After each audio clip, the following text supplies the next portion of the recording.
কুফা নগরের এক কুলি, কুলির কাজ কি এমন কোন বান্দা নাই জানে না। কুলির কাজ হলো এক বাজার থেকে আরেক বাজারের মধ্যে মালগুলো বোঝাই করে করে নিয়ে যাওয়া। অথচ সে নিয়ে যাবে, অথবা তার একটা গাদা থাকবে, গাদার পিঠের উপরে চড়ায় এর উপরে মাল নিয়ে যাবে। কুফা নগরের এক কুলি ছিল, যেই কুলি ছিল বড় আল্লাহওয়ালা, বড় নামাজি, বড় নেক আমল করনেওয়ালা। সমাজের মধ্যে এমন গরিবের অভাব নাই, যেই গরিব টাকা নাই, পয়সা নাই, বাড়ি নাই, গাড়ি নাই, এরপরও এক ওয়াক্ত নামাজ ছাড়ে না। সমাজে এমন গরিব আছে না? না, এই সমাজে এমন গরিবের অভাব নাই, যেই গরিবেরা টাকা নাই, পয়সা নাই, বাড়ি গাড়ি কোনো কিছুই নাই, কোন রকম চলাফেরা করে, এরপরেও নামাজ বাদ দেয় না, রোজা বাদ দেয় না, নেক আমল কোনটাই আল্লাহর ওই বান্দা বাদ দেয় না। আর এরাই তো সমাজের মধ্যে সর্বোচ্চ লেভেলের বিশ্বস্ত হয়ে যায়। এলাকার মানুষেরা এরে অনেক বিশ্বস্ত মনে করে, টাকা আমানত রাখে। ওই কুফা নগরের কুলিরে বাজারের লোকেরা বলে, কুলিয়া তুই বড় বিশ্বস্ত, আরেক বাজার থেকে মাল বুঝাই করে আইনা আমাদেরকে দেওয়া লাগবে। টাকা পয়সাগুলো জোগাড় করে ওই কুলির হাতের মধ্যে যখন দিয়ে দিলেন, ওই কুলিয়ে বেচারা আল্লাহর বান্দা এবার টাকা পয়সা নিয়ে নিয়ে নিজের গাদা নিয়ে রওনা হয়ে গেলেন। মানে এক বাজার থেকে আর এক বাজারে মাল আনা লাগবে। যাওয়ার পথে প্রতিমধ্যে এক ভিখারির সামনে দাঁড়ায় গেল। কুলি কোথায় যাও? বলে আমি অমুক বাজারের মধ্যে যাব। কি তোমার কাজ? বলে ওই বাজারের গেলে আমি কিছু মাল কিনে এরপরে নিয়ে আসবো। ভিখারির একটা বেশ ধরে ধরে ওই ভিখারি বলে, আমায় নাও, আমার টাকা নাই, যাওয়ার মতো কোনো ভাড়াও নাই, তোমার গাদার পেছনে আমাকে নিলে তুমি যেই বাজারে যাবে আমি ওই বাজারেই যাব। ওই কুলি নামাজি বান্দা, রোজাদার বান্দা, নেক আমল করনেওয়ালা বান্দা। আর যারা দেখবেন সমাজের মধ্যে আমল করনেওয়ালা, এরা কঠিন কেন কঠিন হয় না, এদের মনটা বড় নরম হয়ে যায়। এরা পাষাণ হৃদয়ের অধিকারী হয় না, এদের দিলের মধ্যে মায়ার কোনো অভাব নাই, অভাব নাই, অভাব নাই। গরিব মানুষ নিজেও চলতে পারে না, তার দরওয়াজার সামনে যাইয়া ওই ভিক্ষুক চোখের পানি ফালাইয়া কান্না করে করে করে আর বারবার যদি বলে, ও বান্দা তুমি আমায় একটা টাকা দাও, ওই গরিব ফিরে দেয় না। গরিবের যা আছে ওখান থেকে ভিখারিরা দেয়, বলে ভিখারি নাও নাও নিয়ে চলে যাও।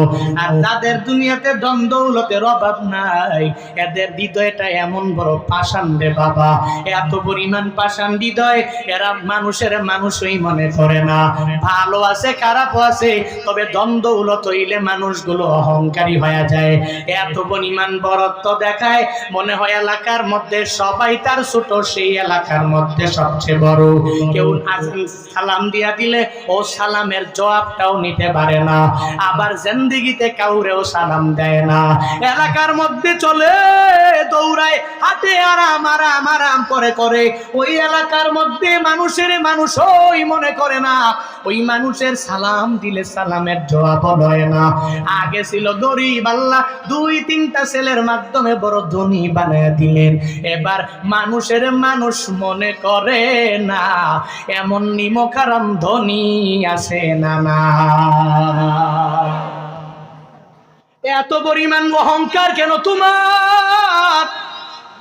তুই তো মরা লাগবে, তুই মাটির মানুষ, মাটির মধ্যে যাওয়া লাগবে, মাটির মতো হয়ে যাওয়া লাগবে। অহংকার করা যাবে না, হিংসা করা যাবে না। আমি বড় বক্তা, আমি বড় শ্রোতা, আমার মতো বড় মেম্বার কেউ নাই, আমার মতো চেয়ারম্যান কেউ নাই, আমার মতো মেম্বার অফ পার্লামেন্ট কেউ হতে পারে না, আমার মতো মন্ত্রী কেউ হতে পারে না, আমার মতো ধনী কেউ নাই, আমার মতো পাওয়ারওয়ালা এলাকার মধ্যে কেউ নাই, আমার মতো নামাজি কেউ নাই, আমার মতো রোজাদার কেউ নাই, আমার মতো নেক আমলওয়ালা কেউ নাই। সব বাদ দাও রে নবীর উম্মতেরা, তুমি কি ধনী না গরিব না বক্তা না শ্রোতা, সব ব্যাপারে আমার মাওলা জানেন। তুমি এই চিন্তা নিয়ে দৌড়াইও না, আমি বড়, সবাই আমার থেকে ছোট, আমি বড় বড় বড়, এই চিন্তা অন্তর থেকে বাদ দিয়া দাও। বলতেছিলাম কুফা নগরের কুলি বেচারা গরিব মানুষ, পাষাণ হৃদয়ের অধিকারী না। ওই হৃদয় হৃদয়ের মধ্যে মায়ার কোনো অভাব নাই, অন্তরে দিলের মধ্যে মায়ার কোনো অভাব নাই ওই বান্দার। ও বলে ও গরিব ভিখারি আয় আয়, আমি যেই বাজারে যাব তুমিও একই বাজারে যাবা, তোমাকে ফালাইয়া রাখা যায় না। ওই গরিব ব্যক্তিটাকে নিয়ে নিয়ে গাধার পিছনে লইলেন। একটু দূর যাওয়ার পরে যেই বাজারের দিকে তার গন্তব্য হয়ে যাবে, ওই বাজারে যাওয়ার জন্য দুইটা দ্বিমুখী রাস্তা চলে আসলো। এর মানে হলো আপনাদের সিংড়ায় আসার জন্য কয়েকটা পথ হয়ে গেল। ঢাকা রাজশাহী হাইওয়ে ওই বনপাড়া যাওয়ার পথে কয়েকটা রুট দিয়েই ঢোকা যায়। এক একটা সিংড়া টু গুরুদাসপুর আর একটা চাটমোহর, বিভিন্ন লাইনে বিভিন্ন রাস্তা হয়ে গেল। আসা যাবে সিংড়ায়, বিভিন্ন রাস্তার মাধ্যমে আপনার এলাকার মধ্যে পৌঁছা যাবে। একটা দ্বিমুখী রাস্তা যখন ওই দুইজন ব্যক্তির সামনে যখন ধরে গেল, পেছনের লোকটা বলে এ কুলি তুমি কোন রাস্তা দিয়া যাও? বলে জনমানুষেরা যে রাস্তা দিয়া যাবে ওটা কয়েক কিলোমিটার ঘোরা হলেও আমি ওই রাস্তা দিয়া যাব, কারণ এই রাস্তা দিয়ে গেলে মানুষের কোনো অভাব নাই, অনেক জনমানুষ দেখা যাবে। আর যাদের কাছে কাছে জেনে জেনে দেখাশোনা করে এরপরে আমি বাজারের মধ্যে যাইতে পারবো। পেছনের গরিব লোকটা ভিখারির বেশ ধরা, ও বলে না না, এই রুটের মধ্যে তোমায় যাওয়া যাবে না, এই রোডে গেলে তোমার অনেক পরিমাণে লস হয়ে যাবে। এই রোডটা বাদ দিয়া যেই রোডে কোনো মানুষ নাই ওই রোডে আগায় যাও। যদি ওই রুটে যাও, যাওয়ার পরে তুমি তোমার গাদাটাও ঘাস খেয়ে খেয়ে নিজের পেটটারে ভর্তি করতে পারবে। এই রুটে গেলে তোমার জন্য অনেক পরিমাণ উপকার হয়ে যাবে। আল্লাহওয়ালা ওই কুলি ওই বান্দার মনটা বড় নরম, কোনো চিন্তা না করে ওই ব্যক্তির কথা মেনে রওনা হয়ে গেল। রওনা হয়ে যায়, যাওয়ার পরে প্রতিমধ্যে যাওয়ার পরে এক জায়গায় রাস্তাটা শেষ হয়ে গেল। এবার আর রাস্তা নাই, এক বিশাল জঙ্গলের মধ্যে রাস্তা হারায় গেল। কোনো জায়গায় যাওয়া যায় না, ডানে তাকাইলে জঙ্গল, বামে তাকাইলেও ছোট গাছপালা, আবার সামনে তাকাইলেও গহীন জঙ্গলের মতো দেখা যায়, আবার পেছন দিকেও যাওয়া যাবে না। সঙ্গে সঙ্গে ওই ভিখারি বেশ ধরনেওয়ালা ব্যক্তিটা লাফ দিয়া ঘোড়া থেকে নেমে যায়। খচ্চর থেকে নেমে নেমে তার কোমর থেকে একটা খঞ্জর বের করে তাকে জানায়া দেয়, ও কুলি তুই আমারে চিনতে পারো নাই, আমি তো ভিখারি না, আমি তোর পরিপূর্ণভাবে মৃত্যু অনয়নকারী, আমি তোর মৃত্যুর দূত হিসাবে আমার খঞ্জর দিয়া তোকে এখন দুনিয়া থেকে বিদায় করে দিয়া দিব। ও কুলি তোরে আমি রাখবো না, তোর খচ্চরটা আমি নিয়ে নিয়ে চলে যাব, তোর টাকাও নিয়ে যাব। তুই আমারে চিনতে পারো নাই, এজন্য তুই ভুল পথের মধ্যে পা দিয়া দিলা। আমগো সমাজে এরকম মুনাফিক চালচলনের লোক অভাব নাই, যারা দেখবেন উপর দিয়া ফিটফাট কিন্তু ভিতরে তাদের মনটা কোনো ভালো না, ভালো না, ভালো না। হুজুর আপনারে বড় মহব্বত করি, বড় বড় ভালোবাসি, কিন্তু রওনা হয়ে গেল। এবার হুজুরের পিছনে পিছনে পিছনে দুর্নাম গায়, সামনে আসলে রাম রাম, আর পেছনে গেলে গেলে গেলে তার যত দুর্নাম সব বর্ণনা করে দেয়।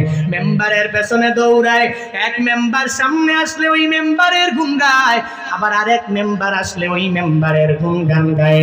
এক চেয়ারম্যান আসলে ওই চেয়ারম্যানের সময় ভালো থাকলে তার গুণগান গায়, আবার যখন চেয়ারম্যানের সময় বড় খারাপ ওই চেয়ারম্যানের দুর্নাম আর একজনের কাছে গিয়া গায়।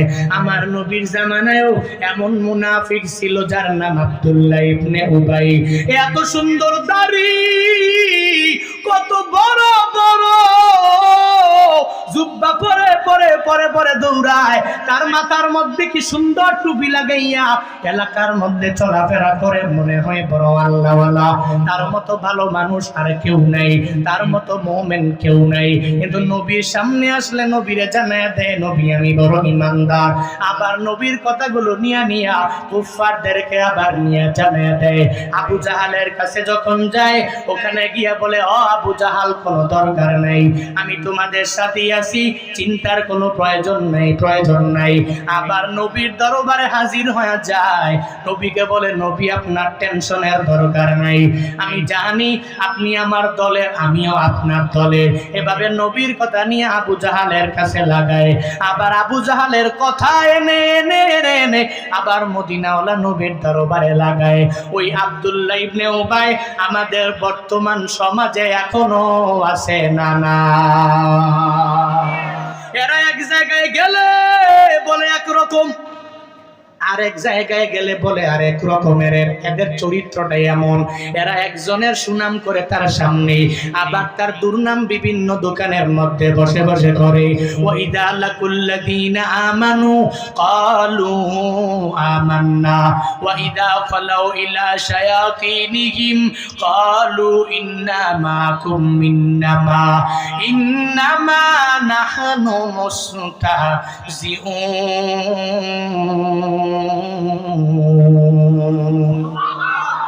আল্লাহ পাক বলেন ওয়াইদা লাকুল্লাযীনা আমানু, এরা যখন ইমানদারদের সাথে মোলাকাত হয়ে যায় তখন এরা বলে আমরা ইমানদার। ক্বালু আমান্না ওয়া ইযা খালাউ ইলা শায়াতিনিহিম, আবার যখন তাদের কাফের বন্ধুদের নিকট দৌড়ায়, ওখানে যাওয়ার পরে আবার কাফেরদেরকে জানায়া দেয়, ও কাফেরেরা না না, আমরা ইমানদারদের কাছে গিয়েছি, একটা উপহাস করলাম, এদের থেকে কিছু নিউজ জানলাম, এগুলা জেনে জেনে আবার তোমাদের সামনে এসে লাগাইলাম।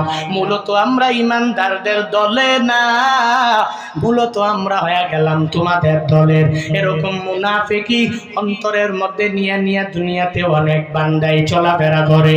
ওই কুলি আল্লাহর বান্দাকে এবার ওই ডাকার সাজে যে ভিখারি সেজে সেজে তার গাধার উপরে উঠলো, সে জানায়া দেয়, ও কুলি তুই আমারে চিনতে পারো না, আমি ভিখারি সেজেছিলাম, কিন্তু আমি তো ভিখারি না, ভিখারি না, ভিখারি না। ওই যে সামনে একটু তাকায়া দেখ না, ওই জায়গার মধ্যে লাশের সংখ্যার কোনো অভাব নাই, এতগুলো লাশ, যেই লাশের মৃত্যুর দূত ছিলাম আমি, আমারই খঞ্জরের মাধ্যমে এদেরকে দুনিয়া থেকে আমি নিজেই বিদায় করে দিয়েছি। ওই কুলি চোখের বাণী ফালায় আর কান্না করে আর বলে, ও ডাকাত আমারে মাইরো না, মাইরো না, কারণ আমার ছেলে আছে, আমার মেয়ে আছে, আমার পরিবার আছে, আমাকে মাইরো না, আমাকে একটু সুযোগ তুমি দিয়া দাও, আমার গোড়া তোমার লক্ষণ তুমি নিয়ে যাও, আমার গাদা কচ্চর গুলো নিয়ে যাও, যত টাকা পয়সা আছে আমি সব তোমাকে দিয়ে দিব, কিন্তু আমাকে তুমি মারবা না, মারবা না।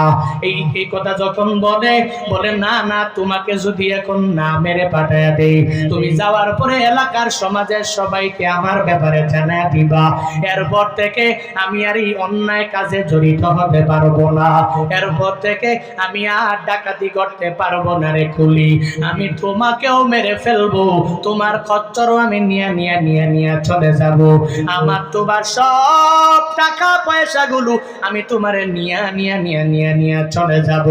ওই কুলি বলে, যেহেতু আমার কথা তুই মানো না,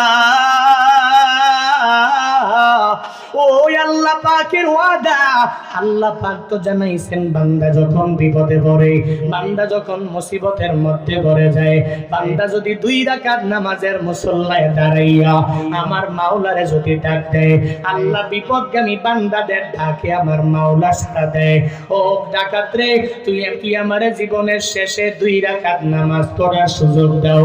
এই কথা বলার পরে ওই ডাকাত বলে, এতগুলো লাশের দিকে তুমি তাকায়া দেখো, সেই লাশগুলো, এদের নামাজ আমার হাত থেকে আমার তাদেরকে বাঁচাইতে পারে নাই, আমার খঞ্জরের হাত থেকে এদের একজন লোককেও বাঁচাইতে পারে নাই। ও কুলি রে, তুই নামাজ পড়ো, অসুবিধা নাই, কিন্তু তোর ওই নামাজ ধরে বাঁচাইতে পারবে না, তোর আল্লাহ আমারে বাঁচাইতে পারবে না। কুলি আল্লাহর বান্দা আল্লাহর উপরে আস্থা নিয়া ওই ডাকাতের কাছ থেকে অনুমতি পাওয়া গেল, এবার 2 রাকাত নামাজের জন্য দাঁড়াইয়া যায়। ওই নামাজের মধ্যে সূরা ফাতিহা পড়ার পরে কোন সূরা তার মনে আসে না। ওই কোরআনের একটা আয়াত আছে, যেই আয়াতটা ওই কুলির তৎক্ষণাৎ সময়ের মধ্যে মনে পড়ে গেল। আম্মাইয়ুজিবুল মুস্তার, আমার মাওলার কাছে বলতে লাগলো, ও দয়ার মালিক, আমি বড় বিপদে পড়েছি রে আল্লাহ, আমাকে বড় বিপদ থেকে তুমি বাঁচাইতে পারো, আমার বড় বড় বিপদ থেকে তুমি ছাড়া আমারে কেউ বাঁচাতে পারে না গো আল্লাহ। আম্মাই ইউজিবুল মুস্তার, এটা চিল্লা চিল্লা চিল্লা আমার আল্লাহকে বলে।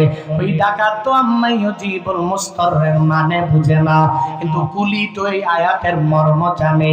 ও জানে আমার আল্লাহকে যদি আমি আল্লাহ বলে ডাক দেই, আমার আল্লাহ ফিরে দিবে না, দিবে না, দিবে না, দিবে না। আল্লাহর ওই বান্দা নামাজের মধ্যে এটা পরে পরে রুকুর মধ্যে চলে গেলেন। ওই হালাতে আমার মাওলার দরবারে ডাক বড় পছন্দ হয়ে যায়। আল্লাহ পাক এই ফেরেশতাকে অর্ডার করে, ও ফেরেশতা দৌড়াও আমার এই বান্দাকে বাঁচানোর জন্য। আমার মুমিন বান্দা বিপদের মধ্যে পড়ে গেল, মুসিবতের মধ্যে পড়ে গেল, আমার এই বান্দাকে বাঁচানোর জন্য আমি আল্লাহ পূর্ণাঙ্গভাবে ওয়াদাবদ্ধ হয়ে গেলাম। মুমিন বান্দারা যখনই কোনো বিপদের মধ্যে পড়ে যায়, মুসিবতের মধ্যে পড়ে যায়, তাকে হেল্প করা, সাহায্য করা আমি আল্লাহর জন্য ওয়াজিব হয়ে যায়। ওয়া কানা হাক্কান আলাইনা নাসরুল মুমিনিন, আল্লাহ ওয়াদাবদ্ধ আমার মুমিন বান্দারা যখন কোনো বিপদের মধ্যে পড়ে যায়, মুসিবতের মধ্যে পড়ে যায়, আমি আল্লাহকে ডাকতে দেরি হবে, আমি আল্লাহর গায়বী খাজানা থেকে সাহায্য করতে দেরি করব না। ও ফেরেশতা যাও যাও, তুমি একটা ঘোড়া নিয়ে নিয়ে নিয়ে নিয়ে নিয়ে দৌড়ে নিয়ে যাও, আর মাথার মধ্যে বড় মুকুট পরো, আর হাতের মধ্যে একটা তরবারি লইয়া ওই কাফেরটারে দুনিয়া থেকে বিদায় করে দাও। সে আমার কুলির কথা মানে নাই, আমার বান্দার কথা মানে নাই। আমার বান্দা নামাজ পড়েছে, আমি আল্লাহকে আম্মাই ইউজিবুল মুস্তার বলে বলে ডাক দিয়েছি। আল্লাহর আদেশ পাইয়া ওই ফেরেশতা তরবারি নিয়ে নিয়ে ঘোড়ার মধ্যে ওঠে ওঠে, ওই কুলি তো এখনো রুকু অবস্থার মধ্যেই পড়ে রইল। চলে আসলো, এসে এসে সঙ্গে সঙ্গে সঙ্গে ওই ডাকাতটাকে তরবারি দিয়া দিয়া দিয়া দিয়া সাথে সাথে ওই ডাকাতের পুরা দেহ থেকে গর্দানটাকে আলাদা করে দিয়া দিল। ওই ডাকাত জমিনে পড়ে গেল, জমিনে পড়তেও দেরি হয়ে যায়, দেরি হয়ে যায়। আল্লাহ পাকের কুদরত, ওই জমিন থেকে আগুন সাথে সাথে উঠতে 1 সেকেন্ড পরিমাণ দেরি না। সুবহানাল্লাহ পড়বেন না? আরো জোরে পড়বেন না সুবহানাল্লাহ? এই কুদরত কার? আরো জোরে বলেন। কাদের কুদরত দারি বর কামাল, আনতা রব্বি আনতা হাসবি যুল জালাল, তুহি কাদের জলিলুল্লাহ জাহাদার, বহর হালে তুহি মেরা নেকাহাদার। আল্লাহ পাকের বড় কুদরত, সাথে সাথে জমিনের মধ্যে তার দেহটা পড়তে দেরি হয়ে গেল, ওই দেহ থেকে আগুন উঠতে দেরি নেই, সাথে সাথে সাথে সাথে তার পুরাটা দেহ পুরে পুরে সারকার হয়ে গেল। কারণ এই আগুন তো পরিপূর্ণ আমার মাওলার কথা মানে, আল্লাহর আদেশ পাইয়া জমিন থেকে আগুন উঠে গেল। আল্লাহর ওই বান্দা কুলিটা রুকু থেকে সোজা হইয়া দাঁড়াইয়া সাথে সাথে সিজদার মধ্যে পড়ে গেলেন। ওই সিজদায় যাইয়া আমার মালিকের ডাক দেয় আর জানায় দেও, আল্লাহ এত বড় উপকার আমার হয়ে গেছে গো আল্লাহ। আজকে আমার কেউ ছিল না, আমার মাও নাই, আমার বাবাও নাই, আমার স্ত্রীও নাই, আমার সন্তানেরাও নাই, আজকে আমারে কেউ বাঁচাইতে পারতো না গো আল্লাহ। ও আল্লাহ, আমি জানি জানি তোমার পক্ষ থেকে তুমি নিজেই সাহায্য করলা।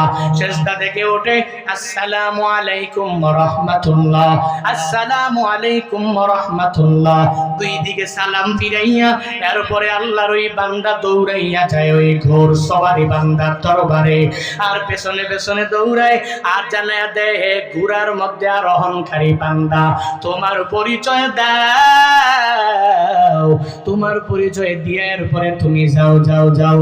আমার এত বড় বিপদ, এত বড় মুসিবতের মধ্যে আমারে কেউ হেল্প করতে পারে নাই, আমারে সাহায্য করতে পারে নাই, আমারে সহযোগিতাও করতে পারে নাই। এত বড় বিপদের মধ্যে তুমি যে আমারে হেল্প করলা, সাহায্য করলা, সহযোগিতা করলা, আমায় তারিফ জানায়া দাও, তোমার পরিচয় কি তুমি আমাকে বলে দাও। ওই ঘোড়সওয়ারকারী বান্দা তাকায় না তার দিকে তাকায় না, ও দৌড়ায় আর আসমানের থেকে একটা সাউন্ড বারবার চলে আসে। ওই ব্যক্তিটাই তার জবান দিয়া বলে দেয়, শুনে নাও রে কুলি, ওই নামাজের মধ্যে বিপদের মধ্যে তুমি পরে দাঁড়াইয়া আমার মাওলাকে ডেকেছো।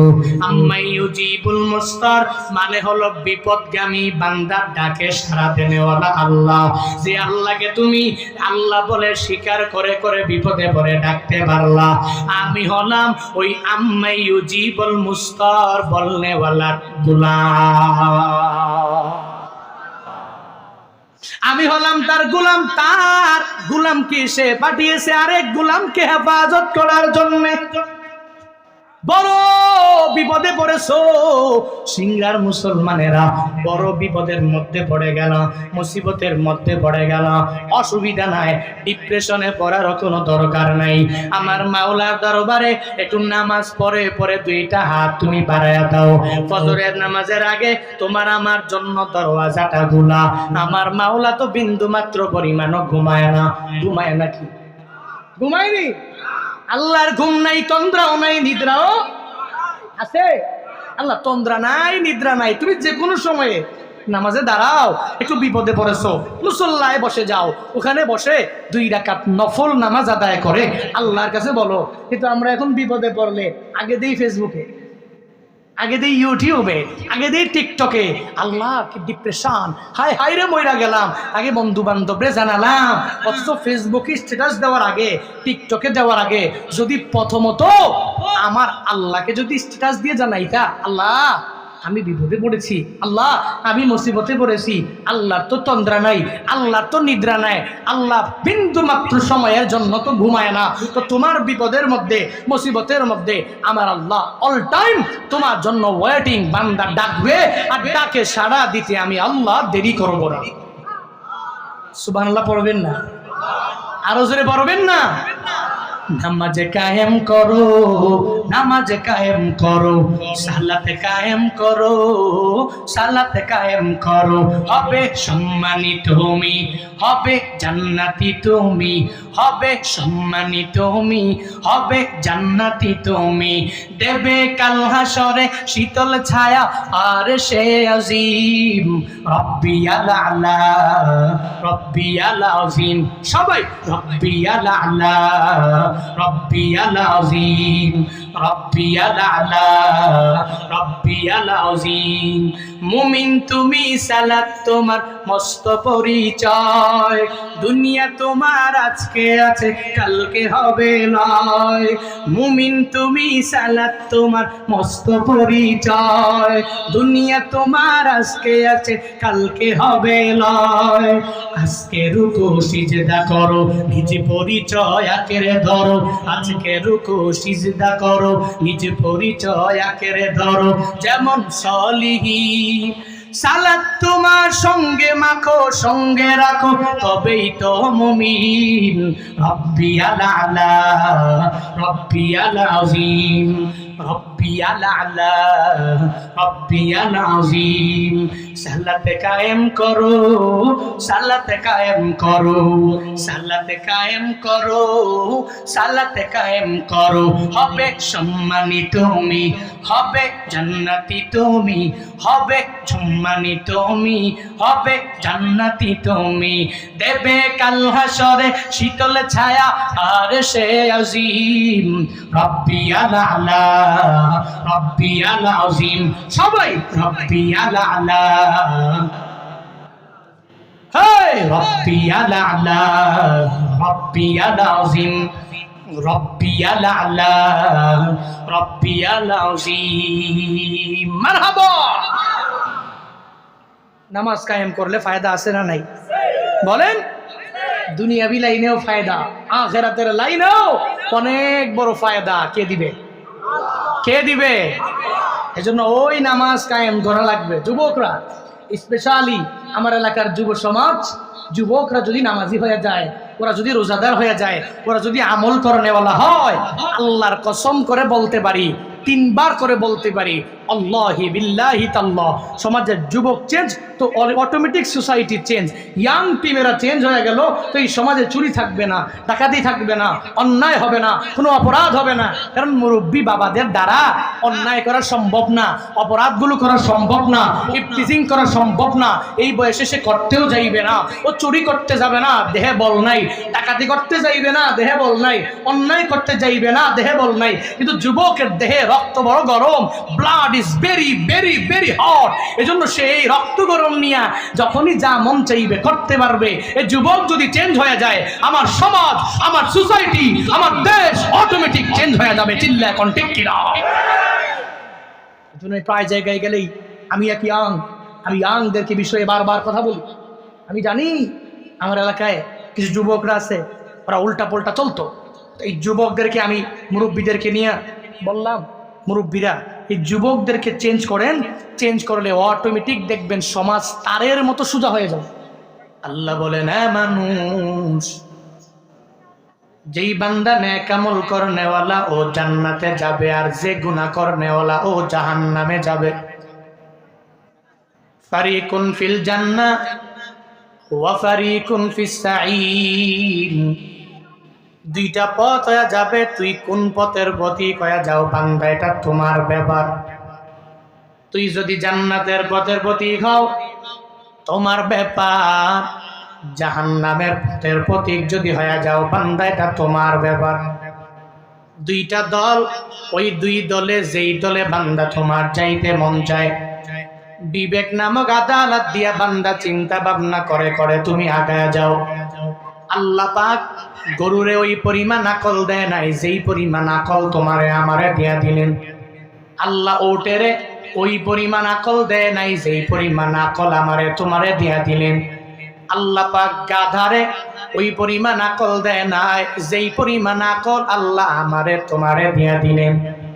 আল্লাহ পাক ঘোড়াকে আকল দেয় নাই ওই পরিমাণ আকল আল্লাহ আমারে তোমারে দিয়া দিলেন। ওই আকল দিয়া তুমি বিবেচনা করা আরম্ভ করে দাও রে বান্দারা, কোন পথের প্রতি কইয়া তুমি চলবা, কোন পথে গেলে জান্নাত পাওয়া যাবে আর কোন পথে গেলে জাহান্নাম পাওয়া যাবে, কোন পথে গেলে ভালো হওয়া যাবে, কোন পথে গেলে হয়ে যাওয়া যাবে খারাপ। এই 2টা দলের মধ্যে যাওয়ার জন্য তোমার আকল দিয়া বিবেক দিয়াই বান্দা তোমাকে বিবেচনা করা লাগবে। আল্লাহ পাক জানায়া দিলেন, হাসরের ময়দানে বিচারের মিজানের দাড়ি পাল্লায় একজনের ডান হাতের মধ্যে আমলনামা পাওয়া গেল, আরেকজনের বাম হাতে আমলনামা পাইয়া একজনের সোজা চলে গেল জান্নাতে, পুলসেরাত বিজলির আকারে পার হয়ে সামনে চলে আসলো জান্নাত। আর একজনে জান্নাতে যাবে না, ও জান্নাত পাবে না, বরং জাহান্নামী হয়ে যাবে। একজনে চলে গেল জান্নাতে আর একজনে চলে গেল জাহান্নামে। ওই জান্নাতের মধ্যে যাওয়ার পরে জাহান্নামীরা জান্নাতীদেরকে, জান্নাতীরা জাহান্নামীদের মধ্যে আল্লাহ পাক ওই দিনে এই 2 দলের মাঝে একটা ডায়লগের ব্যবস্থা করবে। যেই 2টা দল জান্নাতি হয়ে গেল, ওই 2টা দলের মাঝে আল্লাহ বড় একটা ডায়লগের ব্যবস্থা করবে। এই 2টা দল, এক দল জান্নাতি আর এক দল হয়ে গেল জাহান্নামী। জাহান্নামে পুলসেরাত পার হতে পারে নাই, ও জাহান্নামের অতল গহ্বরের মধ্যে পড়ে গেল। আর যে পার হতে পারলো ও সোজা চলে গেল জান্নাতুল ফিরদাউস অথবা অন্য কোন জান্নাতের অধিপতি আল্লাহ বানায়া দিলেন। এবার 2 দলেরা, এক দল জান্নাত আর এক দল পায়া গেল জাহান্নাম। ওই জাহান্নামীদেরকে ওই জান্নাতীরা ওই দিন বিভিন্ন ভাবে এদেরকে প্রশ্ন ছুড়ে দিবে। আল্লাহ পাক 2 দলের মাঝে একটা কথোপকথনের ব্যবস্থা লাগায়া দিবে। এখন যদি প্রশ্ন করেন, হুজুর কেমন কথা, জান্নাত কি পরিমাণ আরামের জায়গা আর জাহান্নাম কি পরিমাণ আগুনের জায়গা, ওই জাহান্নামীদের সাথে ওই জান্নাতীরা কেমনে কথা বলবে, আগুন কি লাগবে না? ও হুজুর কেমন কথা বলতেছেন? ওই জান্নাত আর জাহান্নামীদের মাঝে আল্লাহ কেমন করে কথোপকথন লাগায়া দিবে, কেমন করে দুই দলের সাথে কেমনে কথা বলবে। বলে যদি সম্ভব না হয় তাহলে হে নাটোরের মুসলমানেরা তোমরা বলো, এই যে বাংলাদেশে থেকে থেকে এরপরে সৌদি আরবের মধ্যেও কথা বলা যায়, আবার বেশি সময় লাগবে না, ইমোতে কথা বলা যায়, হোয়াটসঅ্যাপের মাধ্যমে কথা বলা যায়, মেসেঞ্জারের মাধ্যমে কথা বলা যায়, ফেসবুকের মাধ্যমে, বিভিন্ন সামাজিক যোগাযোগ মাধ্যমের মাধ্যমে কথা বলা যায়। মার্ক জুকারবার্গ তার বন্ধুদেরকে নিয়ে ফেসবুক আবিষ্কার করলেন। এখন মেসেঞ্জারের মাধ্যমে বাংলাদেশ থেকে যত দূর হয়ে যাক না কেন, ওর সাথে কথা বলতে মিনিট লাগে না, 5 সেকেন্ড 10 মিনিট 10 সেকেন্ডের মাধ্যমে সম্ভব হয়ে যায়। এ বান্দা হোয়াটসঅ্যাপ বানাইলো, এত বড় বড় বড় বড় নির্মাতারা, যারা অনেক বড় বড় আবিষ্কারক, যাদের মাথার মধ্যে জ্ঞানের কোনো কমতি নাই, যাদের মাথার মধ্যে এত পরিমাণ নলেজ আমার আল্লাহ সুন্দরভাবে দিয়ে দিলেন, ওই যে একটনার কম দুইজনে মিলে হোয়াটসঅ্যাপ বানাইলো। জাপানের 20টা আসে একা মিলে এই তোমাদের জন্য আমার জন্য ইমো বানাইলো। আজকে টাচ মোবাইলটা পাইয়া ওই নির্মাতাদের হোয়াটসঅ্যাপ আমি আর আপনি ইউজ করি, ইমোটাও আমি আর আপনি ইউজ করলাম, মেসেঞ্জারও ইউজ করলাম, ফেসবুকের মাধ্যমে বিভিন্ন মানুষের বয়ানও শুনতে পেলাম, বিভিন্ন বক্তাদের বয়ান শুনলাম। বলে এত দূর বয়ান করে আমি এখান থেকে কেমনে বয়া গেলাম? বলে দুনিয়ার মানুষের বিবেক দ্বারাই তো এটা সম্ভব হয়ে গেল। সেই মানুষের বিবেককে আমার আল্লাহ এত ধার করলেন, এই যে বড় বড় নির্মাতা তাকায়া দেখো, যেই হোয়াটসঅ্যাপ বড় বড় নির্মাতারা, এরা হোয়াটসঅ্যাপ দুনিয়াতে আবিষ্কার করতে পারলো যারা, ইমোটারে আবিষ্কার করলো যারা, ফেসবুক আবিষ্কার করলো যারা, এদের ব্রেনের মাধ্যমে এরা দুনিয়াতে আবিষ্কার করে তোমাদেরকে দিয়ে দিলেন। আজকে নাটোরের জমিনে বসে ছেলেটা ঢাকার মধ্যে থাকে, এত অল্প সময়ে কথা বলা যায়, কোনো অসুবিধা হয় না, অল্প সময়ে কথা বলা পসিবল হয়ে যায়। দুনিয়ার মানুষের ব্রেন যদি এত পরিমাণ সার ধার হয়ে যায়, এই বান্দার যদি এত বড় মাথা হয়ে যায়, ওই ফেসবুকের নির্মাতা মার্ক জুকারবার্গেরও, হোয়াটসঅ্যাপের নির্মাতা দুইজনেরও, ওই ইমুন নির্মাতা 20টারেও, যত বিশ্বের যত আবিষ্কারক যারা যারা রইল, এদের মাথা যদি এত পরিমাণ বড় হয়ে যায়, এরা তো দুনিয়াতে বানর থেকে আসে নাই, এদেরকে তো বানাইছে একজন, চিল্লায়া বলো তার নাম। या इलाही तो मेरा माबूद है, या इलाही तो मेरा माशूक है, या इलाही तो मेरा शम्सो कमर, या इलाही मी को नद शजरो हजार, या इलाही मी को नद अर्दो समा, या इलाही मी को नद जौआ हवा। যে আল্লাহ পাক এত মায়া করে করে নিজে বান্দাদেরকে বানাইলেন, ফেসবুকের নির্মাতা আমার আল্লাহ বানাইলেন, ইমোর নির্মাতা আল্লাহ বানাইলেন, হোয়াটসঅ্যাপের নির্মাতাকে আল্লাহ বানালেন, আমি বক্তারে আমার আল্লাহ বানালেন, আমার বাবা মারেও আমার আল্লাহ বানালেন। দুনিয়াতে যা দেখলাম আর যা দুই চোখের মাধ্যমে না দেখলাম, সব কিছুর বানানে হলো আমার আল্লাহ।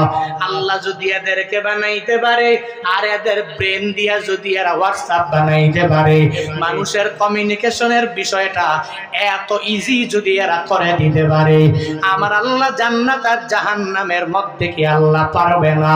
আল্লাহ পাকে ওই দিন কি সুন্দর করে জান্নাতি আর জাহান্নামী যারা হয়ে যাবে, এদের মাঝে আমার আল্লাহ কথোপকথনের ব্যবস্থা লাগায়া দিবে, এরা কথা বলতে পারবে। আল্লাহ সূরা মুদ্দাসিরের এই 5-6টা আয়াতের মধ্যে এগুলাই জানায়া দেয়। ওই জাহান্নামীদেরকে জান্নাতি যেই বান্দাগুলো দুনিয়াতে যারা আমল করনে, এরা জান্নাতি হওয়ার পরে জাহান্নামী বান্দাদেরকে জিজ্ঞাসা করবে, ও জাহান্নামীরা, মা সালাকাকুম ফি সাকার, তোমরা যে জাহান্নামে, আমরা চলে আসলাম জান্নাতের মধ্যে, কেন তোমরা জাহান্নামের মধ্যে চলে গেলা? আবার আমরা কেন জান্নাতের মধ্যে চলে আসলাম? এভাবে জান্নাতীরা যখন জাহান্নামীদেরকে জিজ্ঞেস করবে, ও জাহান্নামীরা, ওই জাহান্নামে কেন ঢুকেছো? আজ আমরা জান্নাতি হয়ে গেলাম, তোমরা কেন চলে গেলা জাহান্নামে? কি কারণে চলে গেলা? আমরা তো নাটোর জেলার মধ্যেই ছিল আমাদের বসবাস, সিংড়া উপজেলায় ছিল বসবাস, এক গ্রাম কালীনগরের মধ্যে আমরা থাকতাম, এক গ্রাম আলীনগরের মধ্যে ছিল আমাদের বসবাস। এক বাজারে আমরা ক্রয় করার জন্য ফজরের নামাজের পরে দৌড়াইয়া যেতাম, আবার বিকেল বেলা আমরা বাজারের মধ্যে বসে বসে আড্ডা দিয়া দিতাম।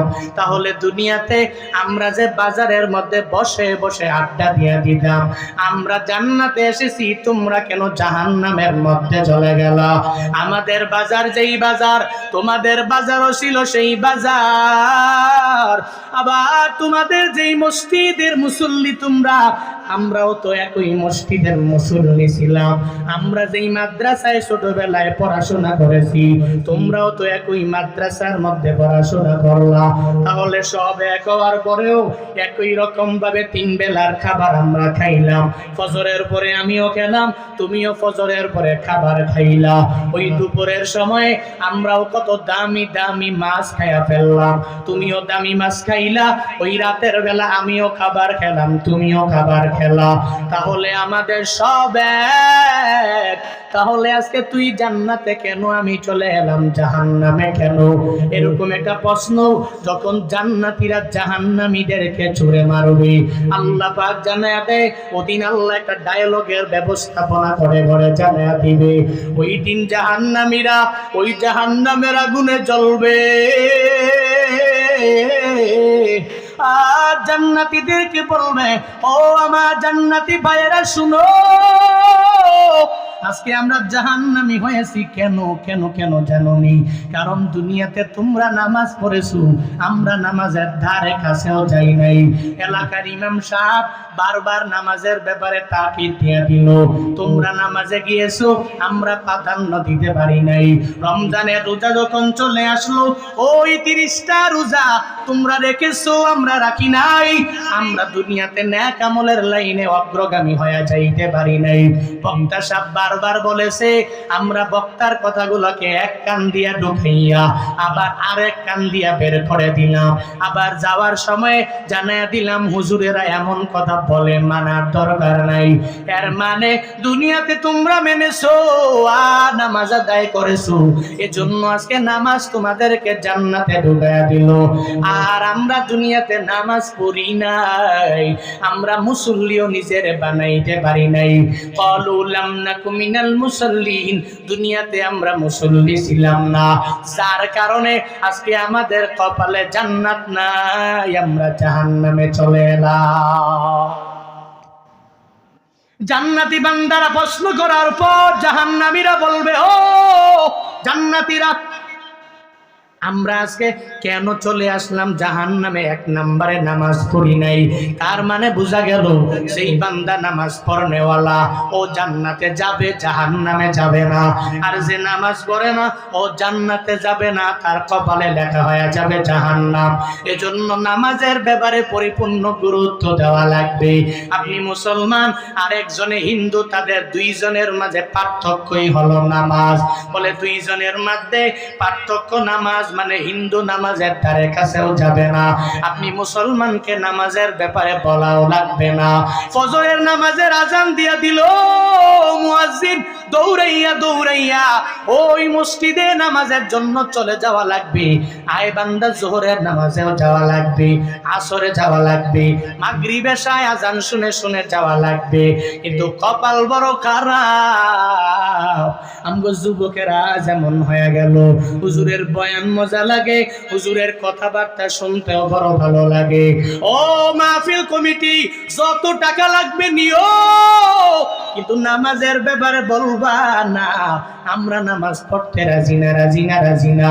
যৌবনের পাওয়ার নিয়া ওই যুবক যৌবনকালে নামাজ আদায় করে না, 3টা 4টা পর্যন্ত গান লাগাইয়া সিনেমা লাগাইয়া মোবাইলের মধ্যে ওই মোবাইল নামক গজব নিয়া 4টা পর্যন্ত আরামের বিছানার মধ্যে শুইয়া সিনেমাও দেখে, ছবি দেখে, নাটক দেখে, গান দেখে নিজের সময় পাস করে।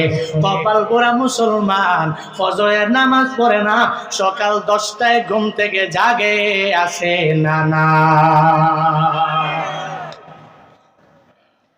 কি পরিমাণ কপাল পুড়েছে রে যুবক, এত পরিমাণ কপাল তোর পুড়ে গেল।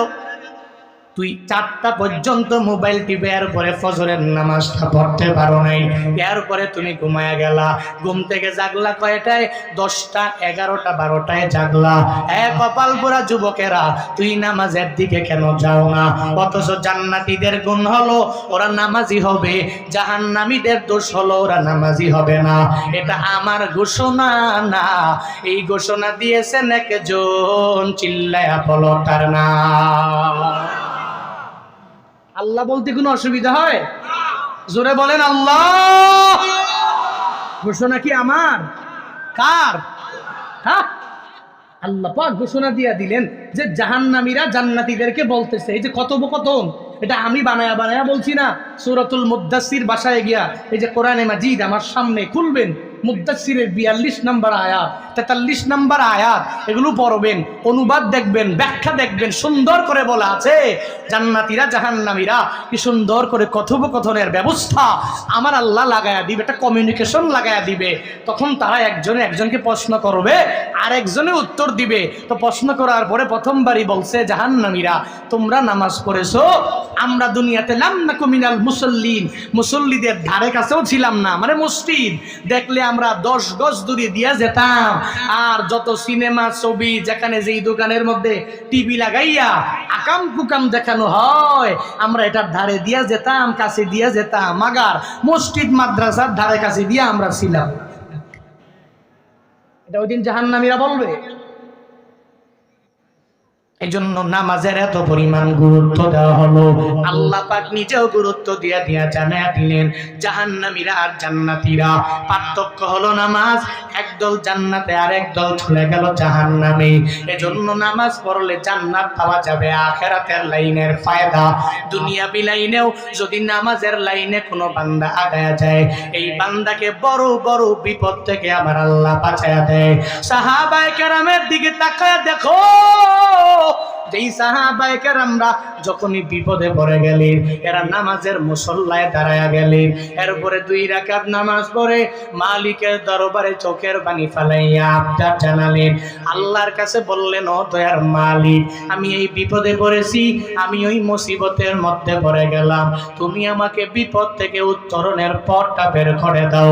এটা সাহাবায়ে কেরামের গুণ ছিল, কারণ এরা জানে নামাজের মাধ্যমে আখিরাতের লাইনে পাওয়া যাবে জান্নাত, আবার দুনিয়াবি লাইনে আল্লাহ বড় বড় বিপদ থেকে আমার আল্লাহ বাঁচায়া দিবে। আল্লাহ পাকের চাইলে আমার মাওলা ফিরাইয়া দেয় না। কোনো সময় আমার আল্লাহর তন্দ্রাও নাই, কোনো নিদ্রাও নাই। 1 নম্বরে জাহান্নামীদের দোষ হলো ওরা নামাজ পড়ে না। আর যেই বান্দা জান্নাতি, ও নামাজ ছাড়বে না। যেই বান্দা জাহান্নামী হবে, ওরে কাশি দিয়া বাইদাও নামাজের মধ্যে নেওয়া যাবে না। আর যে জান্নাতে যাওয়ার জন্য পাগল করা হয়ে যায়, ওরে কাশি দিয়া বাধা লাগবে না, দড়ি দিয়া বাধা লাগবে না, ও অটোমেটিক্যালি নামাজের দিকে অগ্রগামী হয়ে যাবে। তো এবার চিন্তা হলো, আমি নামাজ পড়ে আল্লাহর দরবারে হাত বাড়াইলাম, আল্লাহর তন্দ্রা আছে নাকি, আল্লাহর নিদ্রা আছে নাকি? আল্লাহর তন্দ্রাও নাই, আমার আল্লাহর নিদ্রাও নাই।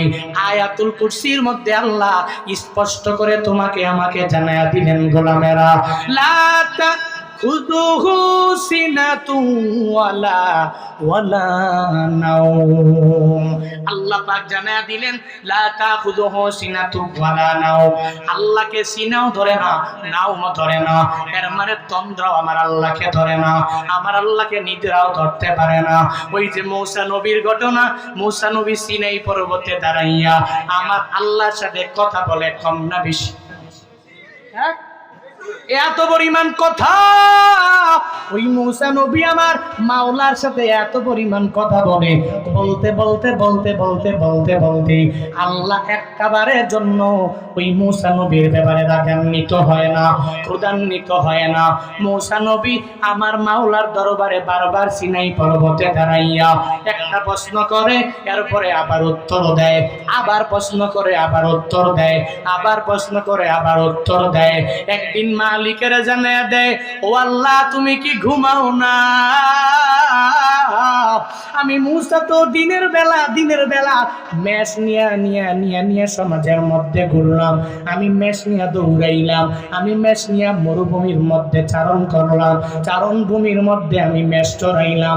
পৃথিবীতে একটা নিউজ ভালোভাবে শুনে যাবেন, পৃথিবীতে এমন কোন নবী নাই, এমন কোন পয়গম্বর নাই, এমন কোন রাসূল নাই যেই রাসূলেরা তারা মাঠের মধ্যে মেষ চড়ায় নাই। স্বয়ং আমার নবীও, ওই নবীও নিজে জীবিকা নির্বাহের জন্য মেষ চড়াইতেন। এর মানে উম্মতদেরকে আমার নবী শিক্ষা দিয়া গেলেন, হে আমার উম্মতেরা, তোরা ভিক্ষা বৃত্তির মধ্যে যাইবা না, একটু বিপদে পড়লেই ভিক্ষার জন্য হাত পাতবা না।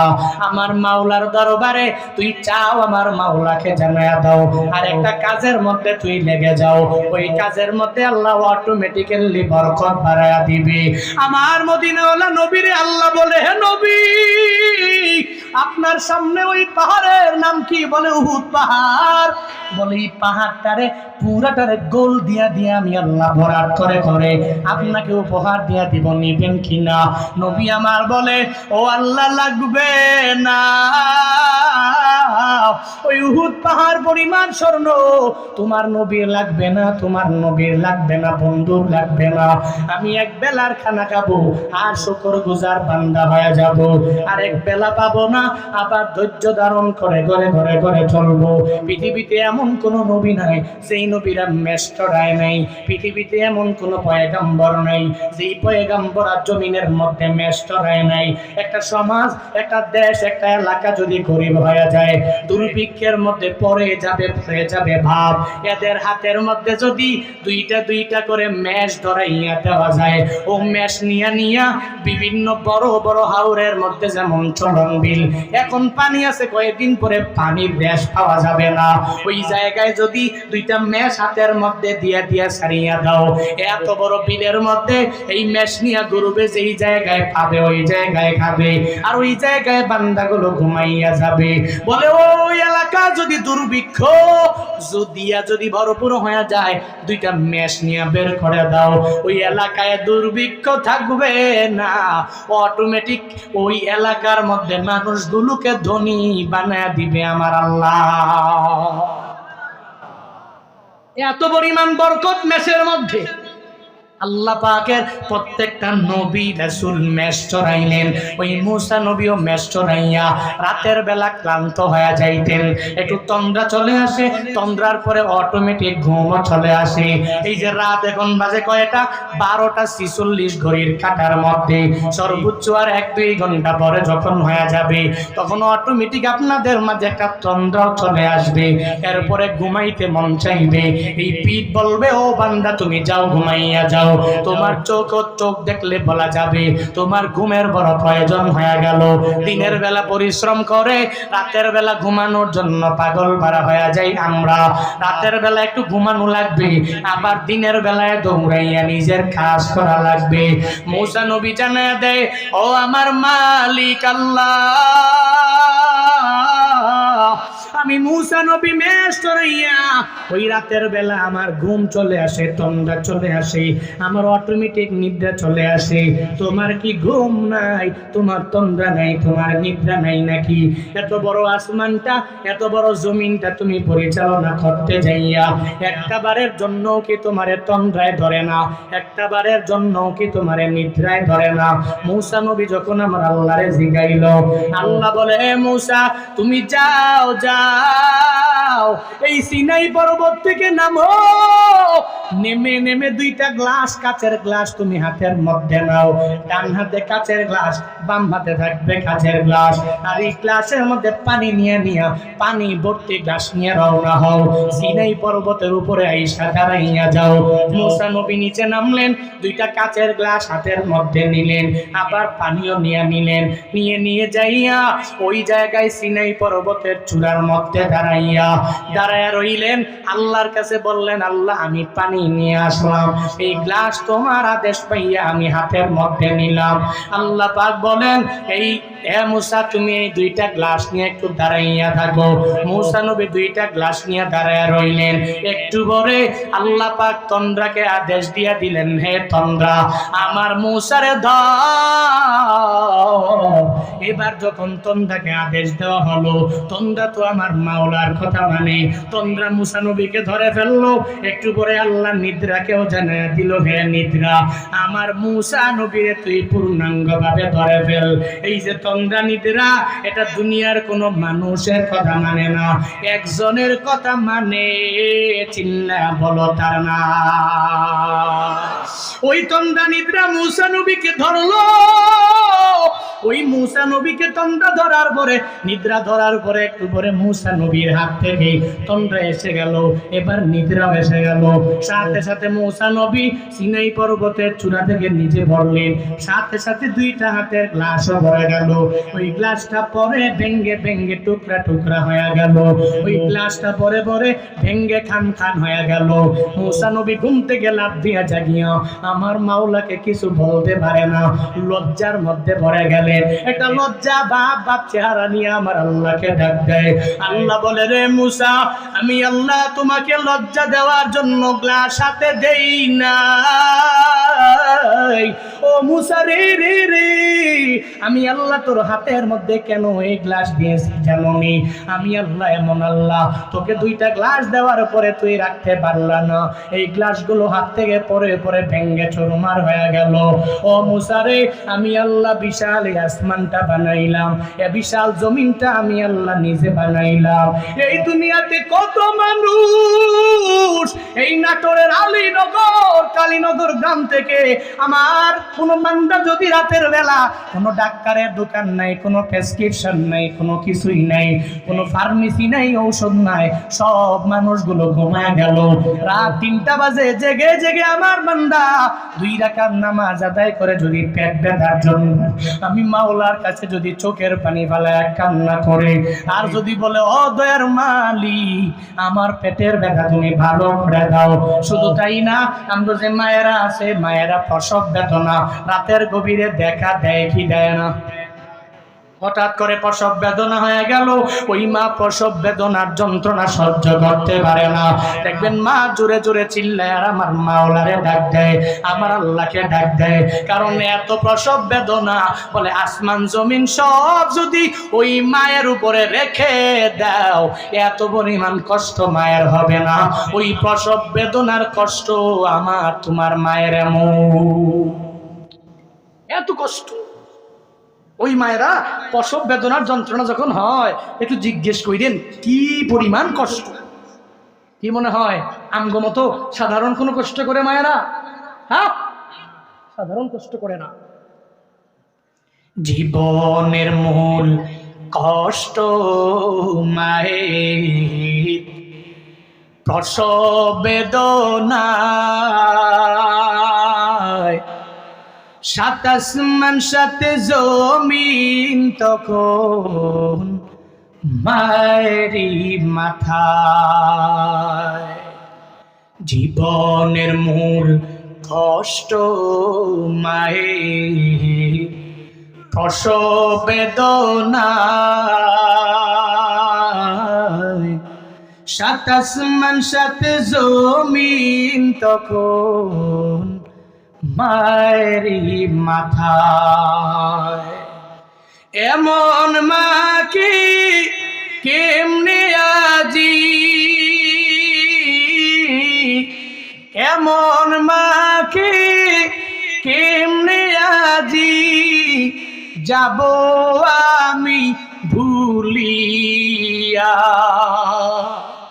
ও আমার প্রাণের মা, মা গো মা, কোথায় গেলে মোরে চারিয়া, জনম দুঃখী এতিম আমি, চায় না কেহ ফিরিয়া, জনম দুঃখী এতিম আমি, চায় না কেহ ফিরিয়া।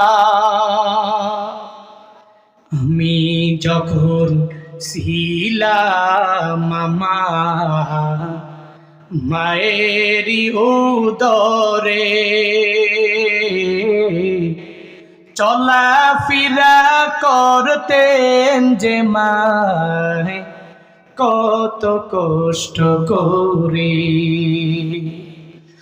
আমার সুন্দর মুখ দেখে মায়ের, আমার সুন্দর মুখ দেখে মায়ের ব্যথা যায় যে হাসায়া,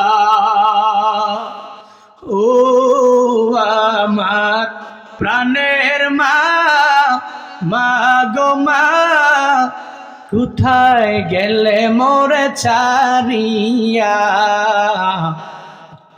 জনম দুঃখী এতিম আমি, চায় না কেহ ফিরিয়া, ও আমার প্রাণের মা, মা গো মা, কোথায় গেলে মোরে ছাড়িয়া, জনম দুঃখী এতিম আমি, চায় না কেহ ফিরিয়া। ওই মায়েরা কষ্ট কম করে না বেশি? ওই প্রসব বেদনার যন্ত্রণা এত পরিমাণ কষ্ট, ওই রাতের বেলা যদি মা আল্লাহকে যদি ডাক দেয়, আল্লাহ আমার পেটের ব্যথা তুমি ভালো করে দাও, আল্লাহ ডেলিভারিটা সহজ করে দাও, আল্লাহকে যদি ডাকে, আল্লাহ যদি ওই সময় তন্দ্রাচ্ছন্ন হয় আর নিদ্রায় যদি ঘুমে যায়, তাহলে ওই বান্দার ডাকে, বান্দির ডাকে আল্লাহ সাড়া দিতে পারবেন। আল্লাহ কয়, মুসা তোর হাতে একটা গ্লাস দিলাম, বাম হাতে দিলাম, এই গ্লাসগুলো রাখতে পারো নাই তন্দ্রার কারণে, গ্লাসগুলো রাখতে পারো নাই নিদ্রার কারণে, আমি আল্লাহ যদি ঘুমাইতাম তাহলে আসমান জমিনটা এই গ্লাসের মতো করে ভেঙ্গে টুকরো টুকরো হয়ে যেত রে মুসা। এজন্য আমি আল্লাহ ঘুমাই না, আমি আল্লাহকে তন্দ্রাও ধরে না, নিদ্রাও ধরে। Neither dizziness overtakes him nor sleep. এটা আল্লাহ পাক নিজেই ঘোষণা দিয়ে জানায়া দিলেন, আমি আল্লাহকে কশ্চিনকালেও ওভারটেক করতে পারে না। কোনটা? ড্রজিনেস, স্লিপ। দুই জিনিস, একটা তন্দ্রা আর একটা নিদ্রা, মানে একটু ঘুম ঘুম ভাব, এটা কি তন্দ্রা। আবার তন্দ্রার পরে আমরা ঘুমাই না, একদম বিছানায় কাত হয়ে শুয়ে পড়লাম, একদম ঘুমাইয়া গেলাম, নাক টেনে দিলাম, ঘুম। এটা ঘুম, এটা স্লিপ। আর একটা ড্রজিনেস, এই দুইটার একটাও আমার আল্লাহকে ধরতে পারে। মানুষরা বিপদে পড়ছো, কার দরবারে চাওয়া লাগবে? আরো জোরে বলেন, কার দরবারে চাওয়া লাগবে? এক আল্লাহর দরবারে চাইব। রাজি আছি তো ইনশাআল্লাহ? আল্লাহ পাক সেই তৌফিক আমাদেরকে দান করুক, সকলে পড়ি আমিন। তাহলে জাহান্নামীদের দোষ কি? নামাজ পড়বে না। জান্নাতীদের গুণ হলো, কথা বলেন, কথা বুঝতেছেন তো নাকি আমার? জাহান্নামীদের দোষ কি? ও নামাজ পড়বে না। আর জান্নাতীদের গুণ কি? এ নামাজ ছাড়বেই না। এক নাম্বার গুণ গেল জান্নাতীদের, জাহান্নামীদের দোষ গেল। এবার জিগায় আর কি করছো কৌতো? জাহান্নামীরা জান্নাতীদেরকে জানায়া দেয়, ওয়ালাম নাকুনু তুইমুল মিসকিন, আমরা দুনিয়াতে থাকা অবস্থায় তোমরা মিসকিন যখন তোমাদের সামনে হাজির হয়ে গেল, তোমরা ফিরাইয়া দাও নাই, ভিক্ষুকেরও তোমরা ফিরাইয়া দাও নাই। ওই ভিক্ষুকের কাছে নিয়া তোমাদের অ্যাবিলিটি অনুসারে তোমরা দান করে দিলা। কিন্তু হে জান্নাতীরা, আমরা দুনিয়াতে যদিও এক এলাকায় আমরা বাস করতাম, কিন্তু একটা ভিখারি যখন আমাদের কাছে আইসা কিছু চাইতো, আমরা আমরা ওই ভিখারিকে কিছু দিতাম না, আবার ভিখারিকে ধমক দিয়া দিয়া দিয়া দিয়া তারাইয়া দিতাম। হে নাটোরের মুসলমানেরা, হে সিংড়া এলাকার মুসলমানেরা, হে আলীনগরের মুসলমানেরা, হে কালীনগরের মুসলমানেরা, আজকে ওয়াদাবদ্ধ হবেন, যদি ঘরের সামনে ভিখারি আইসা দাঁড়ায়া যায়, একটা টাকা দাও আমারে ফিরাইয়া দিও না।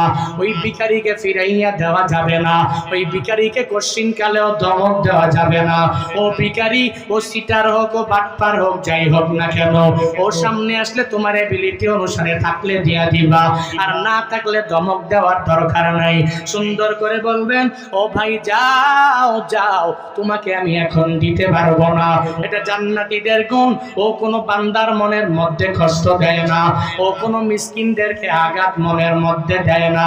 ওই যে আল্লাহ পাক সূরাতুল মাউনের মধ্যে জানায়া দিলেন, আরওয়াইতাল্লাযী ইউকাযযিবু বিদ্দিন ফাযালিকাল্লাযী ইয়াদউল ইয়াতীম ওয়া লা ইয়াহুদ্দু আলা তাআমিল মিসকিন। আছে না নাই?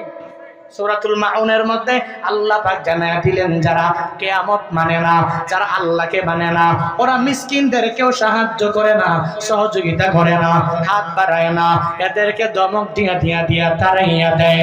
ওই পরিমাণ হওয়া যাবে না, এই দোষ নিয়ে সমাজে চলাফেরাও করা যাবে না। জান্নাতীদের গুণ হলো, ও কশিনকালেও কোনো গরিবের ধমক দিবে না, আর জাহান্নামীদের দোষ হলো ধমক দিয়া দিয়া তাড়াইয়া দিবে। আর কি দোষ তোমরা করেছো? তোমরা একটু জানায়া দাও না আমাদের। এবার জান্নাতীদেরকে জানায়া দিবে জাহান্নামীরা। হে জান্নাতীরা, তোমরা শুনে না, তোমরা দুনিয়াতে চা দোকানে যাইয়া তোমরা আড্ডা দিতা না, গীবত করতা না। ওই বক্তা কিরকম বয়ান করলো, ওই বক্তার চেহারা সুন্দর না কালা, তার চুলগুলো কত বড় টুপি নিয়ে আসলো, কি জব্বা নিয়ে পরে ভরে আসলো, কি করে গেল, কোন সময় আসলো, কালকে বয়ান কোথায়, আবার এলাকার কোন ছেলে কোন মাইয়ারে নিয়ে ভাইগা গেল, কোন মেয়ে কোন পোলারে নিয়ে কোর্ট ম্যারেজ করে ফেললো, এলাকার মেম্বার সাহেব কেমন, চেয়ারম্যান কেমন, এমপি কেমন, এগুলা নিয়া বিবিসির যত নিউজ নিয়া এলাকার মধ্যে চা দোকানের মধ্যে বসে বসে এরকম গপ্প করে আছে না না নাই? মেম্বার কি করছে, চেয়ারম্যান কি করছে, হুজুর কি করছে, ও ইমামে কয় টাকা বেতন পায়, ওই এলাকার খতিবে কোন সময় আইছে রে, ওই এলাকায় কোন জায়গায় কি হইছে, খালি বিবিসির নিউজ যত খবর আছে বাংলাদেশের খবরের একটাও বাদ না। এই চা দোকানে বসে বসে একটু চায়ের চুমুক মারে, একটু চুমুক মারে, আর মানুষের ব্যাপারে গিবত করে, শিকায়াত করে। এরকম গিবত করানোওয়ালা বান্দাগুলো, এটা জাহান্নামীদের একটা দোষ। আর জান্নাতীদের গুণ হলো, ও গিবত করবে না, ও শিকায়াত করবে না, আরেকজন ব্যক্তি নিয়ে কটূক্তি করবে না। আল্লাহর কসম, একবার, দুইবার, তিনবার, শতবার করে বলি, বারবার বলি, গীবতকারীদের এত ভয়ানক পরিমাণ, এত তাদের শাস্তি হবে, কিন্তু এটা কেউ বুঝে না। আমি বক্তাও বুঝি না, আপনিও বুঝেন না, ইমাম বুঝে না, খতিব বুঝে না, হুজুর বুঝে না। এই মাইক নিয়ে সুন্দর করে গীবত করছে, প্রকাশ্য দিবালোকে খতিব সাহেব বয়ান করছে, গীবত করছে, আপনারা সুন্দর করে দোকানে বসে আছেন, গীবত করছেন, কেউ এটাকে গুনাই মনে করছে না। একজন একটা উঠাই দিছে, আরো 10 জন গিয়ে একসাথে বসে বসে শুরু করছে, পান চাপায় আর পিস চাপায়। আছে না নাই? সিংড়ায় নাই? আপনাদের কালীনগরে নাই? আমার এলাকায় আছে, আমার এলাকায় আছে। এরকম লোক আছে যারা দেখবেন নামাজ তো পড়েই না, আমল তো নাই। এই যে আজকের মাহফিল, ও 1 টাকাও দেয় নাই, 1 টাকা দান দেয় নাই, এত পট পট পট পট পট পট করে এক পাশ থেকে যায়, এত কথা বলবে না, এগুলো করা যাবে না। অকুন্না নাকুদু মাল খাইদিন, জাহান্নামীরা ওই দিন জান্নাতীদেরকে বলবে, শোনো, আমরা তো যারা গীবত করতো এদের সঙ্গী ছিলাম, যারা শিকায়াত করতো এদেরকে গিয়ে গিয়ে আর একটু তাল দিতাম, আর সে একটু বলতো, আমি হাসতাম, একটু মজা পাইতাম, এরপরে আমিও একটা বানায় আসানে আর একটা বলতাম, তো 1টা 2টা 3টা 4টা 5টা 10টা হয়ে গেল, বলতাম বলতাম বলতাম, বলতে বলতে খুব মজা লাগতো। এ কারণে আজকে জাহান্নামে এই বদভ্যাসের কারণে চলে আসছি। সো জান্নাতি ব্যক্তির গুণ হলো, ও গীবত করবে, শিকায়াত করবে, আর জাহান্নামী ব্যক্তিদের দোষ হলো গীবত করবে, ও শিকায়াত করবে, ও দুশ্চর্চা করবে, ও পরনিন্দা করবে, আরেকজনে বড় হোক ও চাইবে না। এজন্য ভাইরা, আমরা কি জাহান্নামী হব না জান্নাতি? স্পষ্ট ঘোষণা, জাহান্নামী না জান্নাতি? আজকে থেকে ওয়াদা করব, গীবত করব না। হ্যাঁ, যদি শয়তানের ধোঁকায় পড়ে মাঝে মাঝে চলেও আসে, মনে করবো জুনায়েদ আল হাবিবের কথা। কুমিল্লা থেকে একটা ছোট আমার নাতির বয়সী, আমার ছেলের বয়সী একটা বক্তা আসছিল, বলেছিল জাহান্নামীদের দোষ হলো ওরা গীবত করে, ওরা শেখায়ত করে, ওরা পরনিন্দা করে। এই চিন্তা মাথায় নিয়ে এরপরে আর গীবতটাকে কন্টিনিউ করবেন না।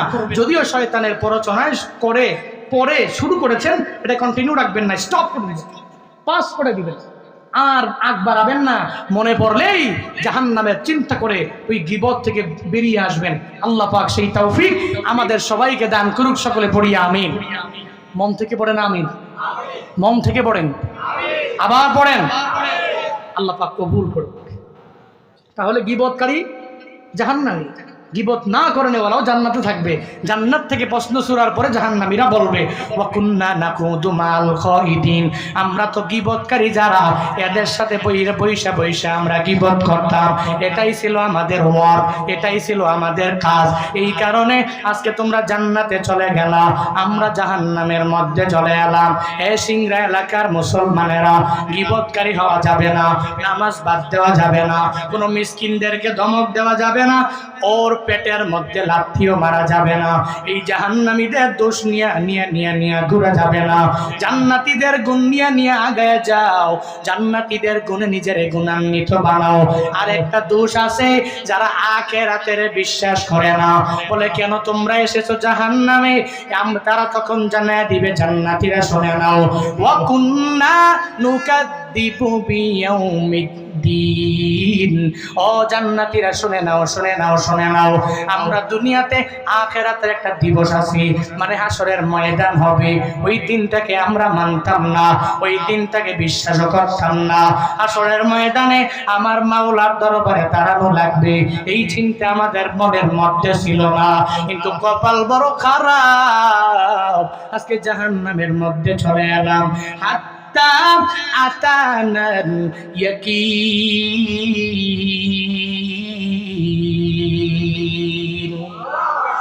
আজকে চলে আসলো, কত বড় এই দিনটা আমাদের সামনে হাজির হয়ে গেল।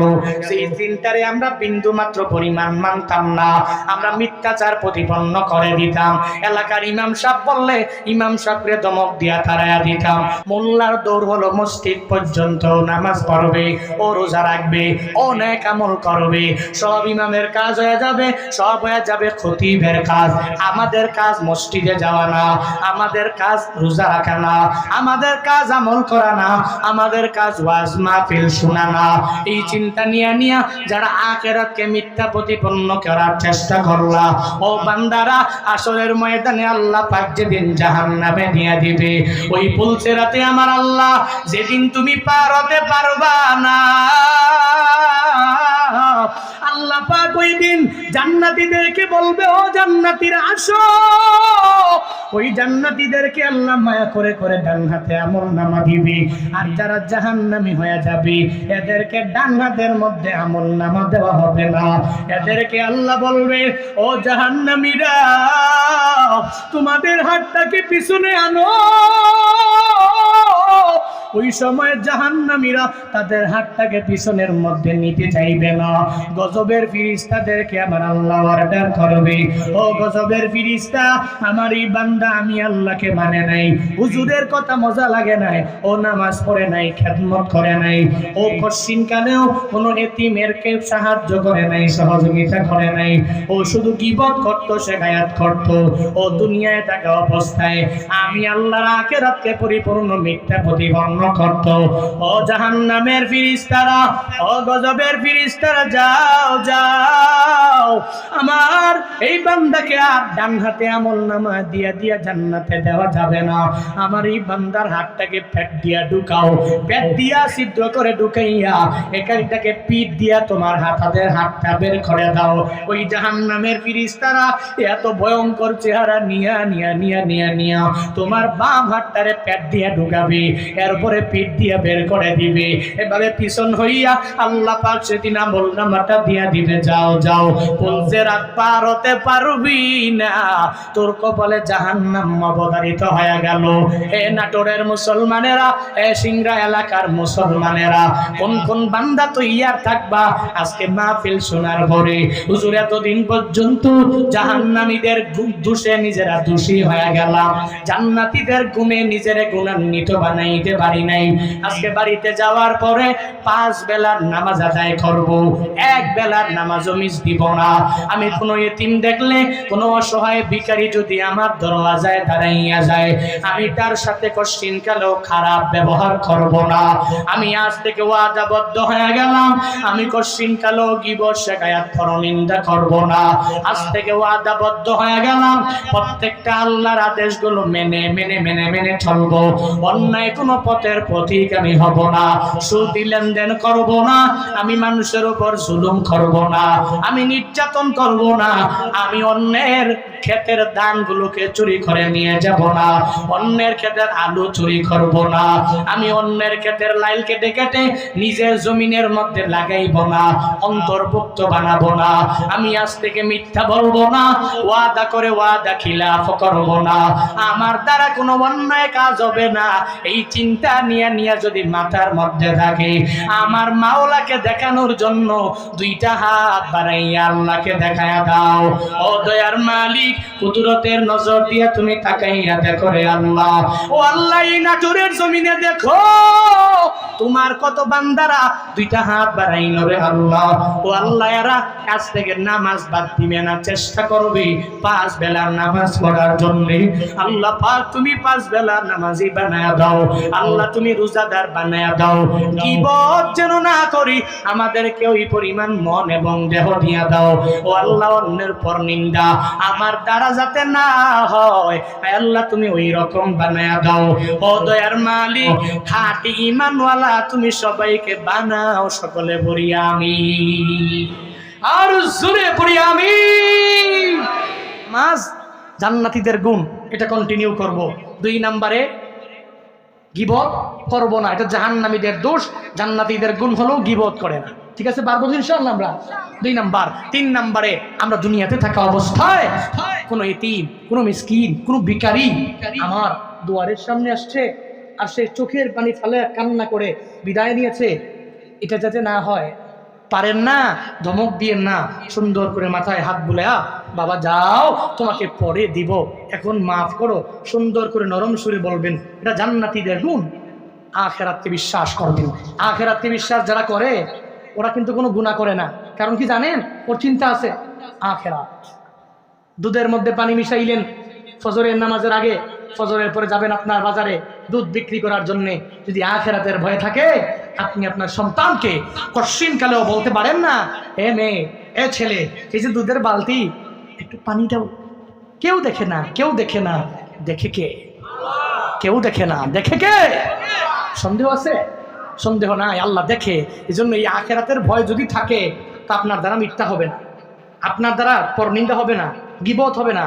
আখিরাতের ভয়টা ঢুকাবেন।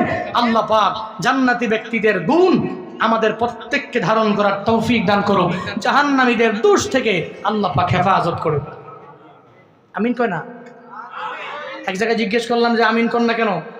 ও বলে যে আমিন কইলে তো এরপরে যদি কবুল হয়ে যায়, এই তো সামনে থেকে নামাজ শুরু করা লাগবে, আর দোকানে বসে গীবত করা যাবে না, হুজুর শেষ। এই ডরে হ্যাঁ আমিন কয় না। জোরে কোন আমিন, আরো জোরে বলেন আমিন। আল্লাহ পাক কবুল করে, পড়েন আল্লাহুম্মা আমিন। আমি দেখিনি তোমায় চোখে তারায়, তবুও তোমায় ভালোবেসেছি। মনের এই ক্যানভাসে তোমার ছবি ভাসে, তোমার প্রেমে যেন পড়েছি। মনের এই ক্যানভাসে তোমার ছবি ভাসে, তোমার প্রেমে যেন পড়েছি। আমি দেখিনি তোমায় চোখে তারায়, সবাই, তবুও তোমায় ভালোবেসেছি। আমি দেখিনি তোমায় চোখে তারায়, তবুও তোমায় ভালো। ওহুদের ময়দানে রক্ত ঝরালে দিন কায়েমের জন্য, পাথর বুকে ফুটালি ফুল, মনুষ্য জাতি ছিল শূন্য। উহুদের ময়দানে রক্ত ঝরালে দিন কায়েমের জন্য, পাথর বুকে ফুটালে ফুল, মনুষ্য জাতি ছিল শূন্য। শত জ্বালাতন সয়েছ তুমি, সেই কাহিনী শুনে কেঁদেছি। শত জ্বালাতন সয়েছ তুমি, সেই কাহিনী শুনে কেঁদেছি।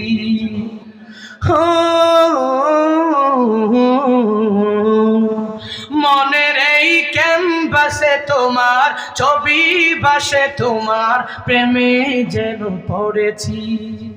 মনের এই ক্যানভাসে তোমার ছবি ভাসে, তোমার প্রেমে যেন পড়েছি।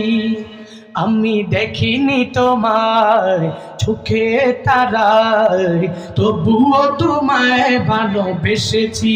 আমি দেখিনি তোমায় চোখে তারায়, তবুও তোমায় ভালোবেসেছি। আমি দেখিনি তোমায় চোখে তারায়, তবুও তোমায় ভালোবেসেছি।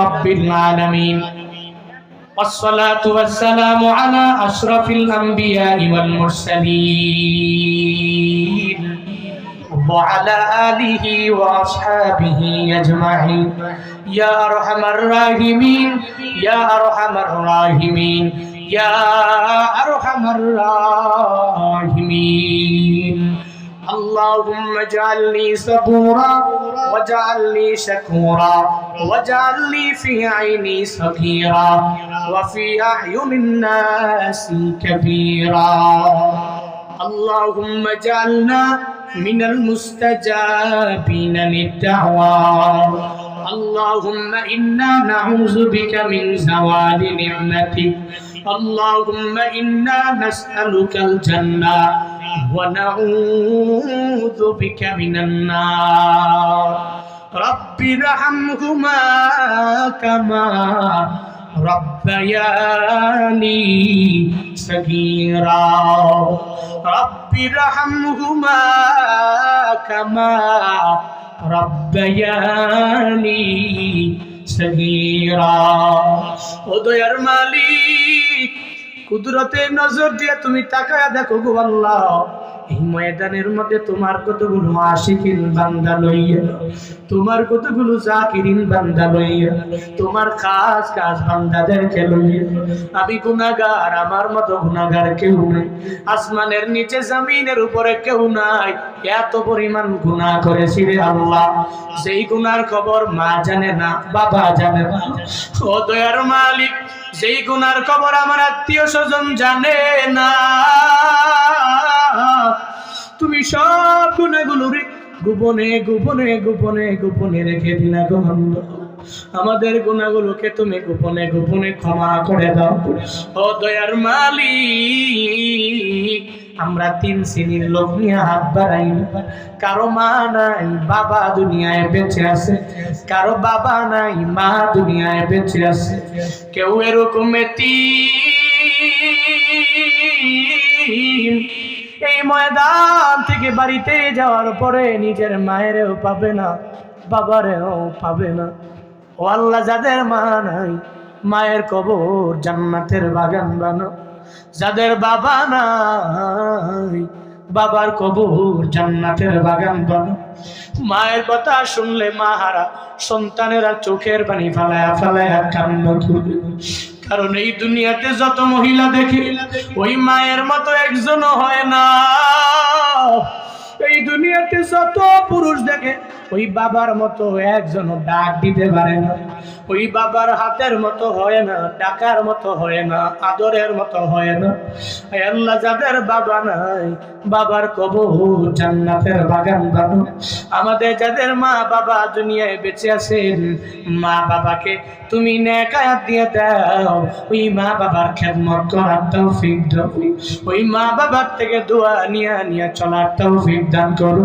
তোমার খাস বান্দা আমাদেরকে তুমি বানায় নাও আয় রব্বুল আলামিন। এই তিনটা প্রতিষ্ঠানের উদ্যোগে আজকের এই মাহফিল দেওয়া হলো। আয় আল্লাহ, এই প্রতিষ্ঠানের সভাপতি থেকে নিয়ে সেক্রেটারি কেশিয়ার থেকে নিয়ে সব কমিটিদেরকে তুমি কবুল করে নাও। প্রত্যেকটা কমিটিকে তুমি দ্বীনের জন্য কবুল করো, ইসলামের জন্য কবুল করে নাও। মাদ্রাসার মুতামিম সাহেবকে কবুল করো, তাওকেও তোমার হাওলায় দিলাম, তুমি জামিন হয়ে যাও, তুমি জিম্মাদার হয়ে যাও রে আল্লাহ। আমি গুনাহগারের হাতে যারা ছোট থেকে ছোট, বড় থেকে বড়, যতগুলো দান যারা করেছেন প্রত্যেকের দানগুলো তুমি কবুল করে নাও। আয় আল্লাহ, এই দানকে ওসিলা করে প্রত্যেকের মনের নেক বাসনা তুমি পূরণ করে দাও। আয় রব্বুল আলামিন, জীবনে একবার হলেও মক্কা মদিনা যাওয়ার ব্যবস্থা করিও। আমরা যারা যাইতে পেরেছি বারবার যাওয়ার তৌফিক তুমি দিয়া দাও ও রব্বুল আলামিন। কত মা বোনেরা দান করেছেন গো আল্লাহ, ওই মা বোনেরা আমি গুনাহগারের সাথে হাতে হাত মিলাইয়া আমিন আমিন আমিন আমিন বলছি। মা বোনদের মনে কি আশা, প্রাণে কি ব্যথা আমি জানি না। মা বোনদের তুমি আবেদা বানায়া দাও, মা বোনদেরকে জাহেদা বানায়া দাও, মা বোনদেরকে তুমি মুসল্লিয়া বানায়া দাও, মুজাক্কিয়া বানায়া দাও, সালেহা বানায়া দাও, রাবিয়া বসরির মতো ওলিয়া তুমি বানায়া দাও। ও আল্লাহ, মা বোনেরা কোন আশা কোন ভরসা নিয়া আজকে এই মাহফিলের মধ্যে আমি গুনাহগারের সাথে হাত বাড়াইছি, আল্লাহ তোমার জানার বাকি নাই। মা বোনদের মনের নেক বাসনা তুমি পূরণ করে দাও রে আল্লাহ। ও দয়ার মালিক, মদিনাওয়ালা নবীর দোহাই দিয়ে তোমার কাছে আবদার জানালাম, আমাদের দোয়া মুনাজাত তুমি কবুল করে নাও রে আল্লাহ। রব্বানা তাকাব্বাল মিন্নি ওয়া মিন্না ইন্নাকা আনতাস সামিউল আলিম ওয়া তুব আলাইনা ইয়া মাওলানা ইন্নাকা আনতাত তাওয়াবুর রহিম। ওয়া সাল্লাল্লাহু তাআলা আলা খাইরি খালকিহি ওয়া আলা আলিহি ওয়া আসহাবিহি আজমাইন। আমিন আমিন আমিন। ওয়ারহামনা মা'হুম বিরহমাতিকা ইয়া আরহামার রাহিমিন। আসসালামু আলাইকুম।